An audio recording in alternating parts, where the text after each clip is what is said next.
میترسم یه روزی برسه که اونا نبینم، بمیرم تنها.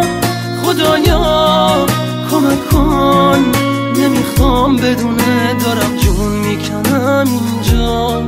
سکوت اتاقا داره میشکنه تیک تاک ساعت رو دیوار. دوباره نمیخواد بشه باور من که دیگه نمیاد